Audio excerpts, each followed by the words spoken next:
Art Lessons with me, Jennifer Stapher-Thomas. Hi! Let's go! Vamos! Line, shape, color, pattern, and joy. Romero, Britto. Romero, Britto, Henri Matisse, and Pablo Picasso, A Formal Analysis.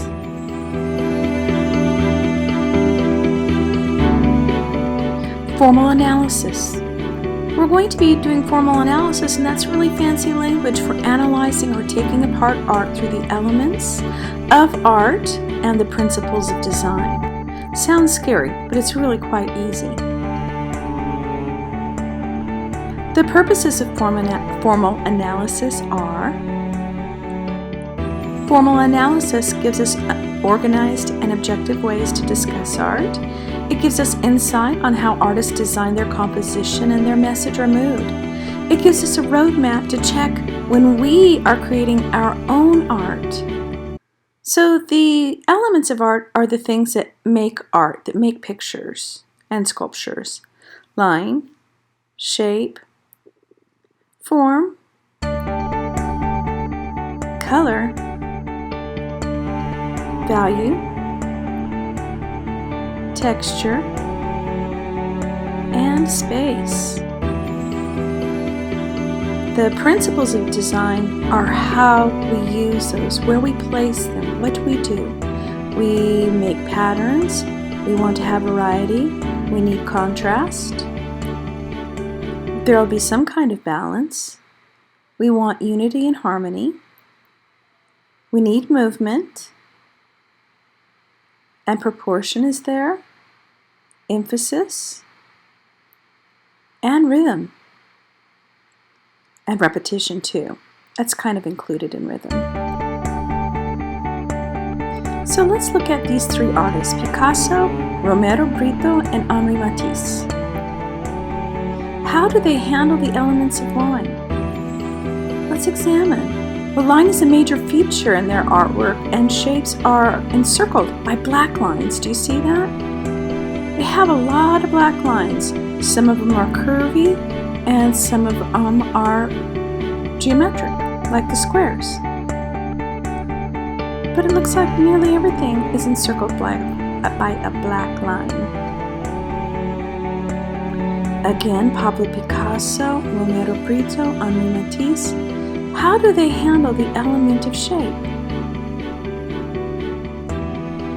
The shapes are both organic and geometric, and those two-dimensional shapes are mostly encircled by black line. How do they handle the element of form? The forms are suggested by overlapping. Form is three-dimensional, and sometimes value structure. As far as the form description goes, I think Matisse was the one that used shading and value structure and color changes the most in order to create more of a sense of three-dimensionality. How do they handle the element of color? Pablo Picasso, Romero, Britto, and Henri Matisse. Well, we need to remember what the properties of color are. The properties of color are hue and intensity, value, and saturation. So what is hue? Do you remember? The actual color or the color family from the color wheel.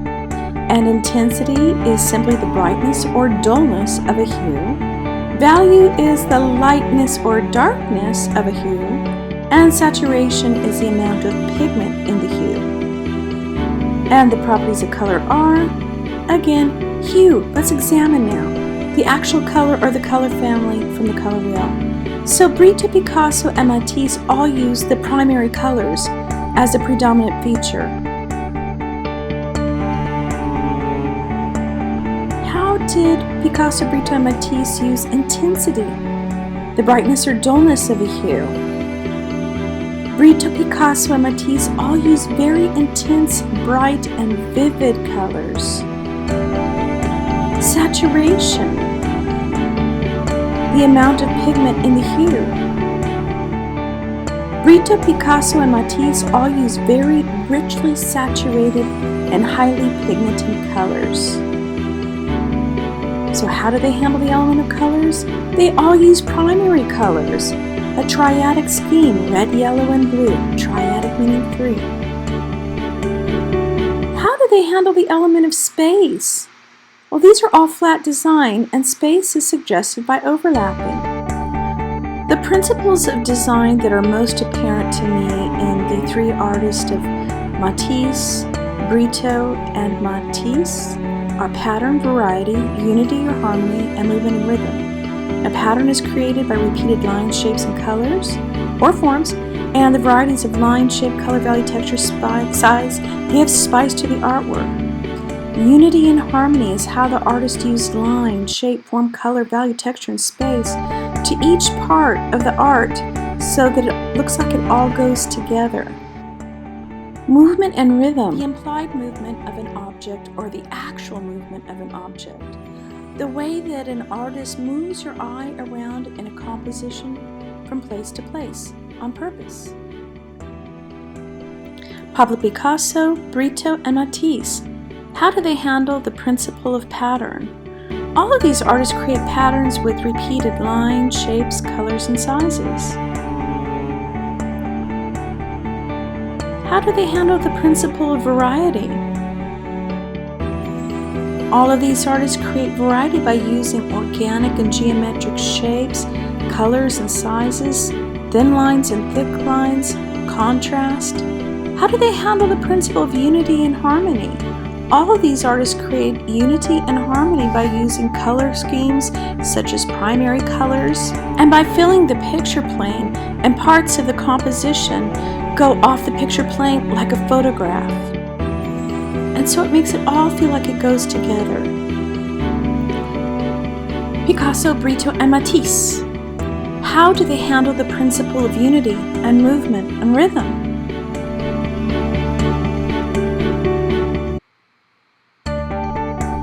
Movement and rhythm, the implied movement of an object or the actual movement of an object, the way that an artist moves your eye around in a composition from place to place. Well, let's analyze movement in this beautiful composition by Matisse entitled Harmony in Red. So we're going to do that right now, and we're going to take our time to do it. Once you know how to do this, you can unlock what an artist planned, and you can become a better artist yourself because you'll have better planning. So first in this picture, to me, the brilliant, intense, and saturated red brings the eye in about here first. That red is much more dominant to me than the light blue of the abstract trees. So that's where my eye actually landed. And then the light value of the face, hands, and apron attracted my eye. And then the lines and shapes and colors move your eye around the tablecloth.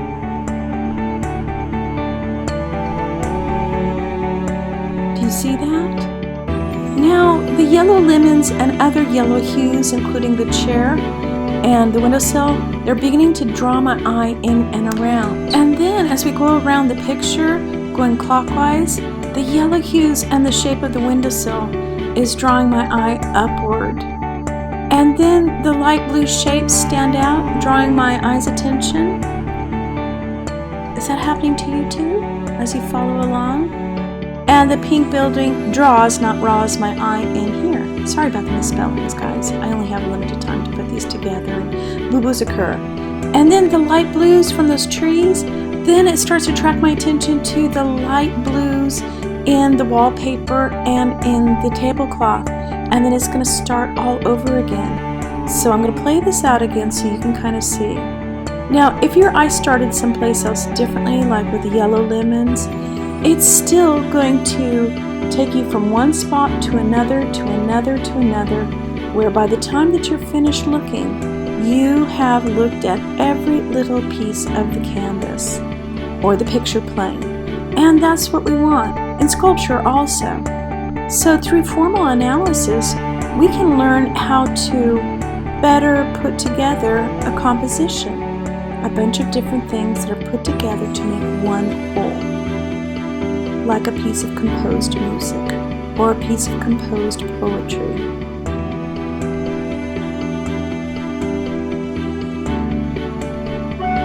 It's actually quite easy, don't you think? And there's no one answer for everything.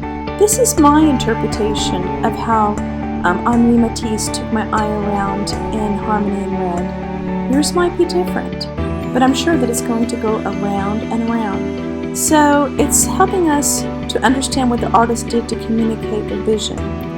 There's a couple of things that from this exercise of doing formal analysis as far as how Henri Matisse wanted to move our eyes, that I saw some things that I've never seen before that I found fascinating. Did you notice some other interesting things in this picture? Did you notice that the wallpaper and tablecloth are the same? And what's really cool about it is they seem flat, but they don't, the wallpaper and the tablecloth. Really fascinating how that works. It makes a beautiful design, but it does leave you curious because there's only like the thinnest black line that divides the wall being vertical and the forward coming out of the table with the tablecloth on it. How clever! Did you notice little yellow and blue flowers in the field outside the window? Did you notice that they echo the yellow lemons and blue colors on the inside of the house? That unifies the inside of the house with the outside, making for unity and harmony, which makes it feel like a solid, all-together thing, a real picture. Those colors echoing each other unifies the foreground, the middle ground, and the background. So important. How do you think the red hue harmonizes the painting? It is called Harmony in Red after all. Do you have any ideas about that? I do.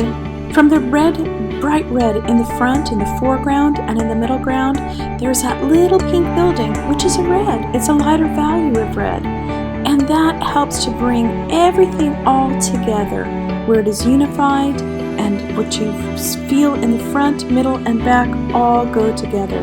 So the red is the big, huge harmonizing factor in the painting. The last part of formal analysis is judgment.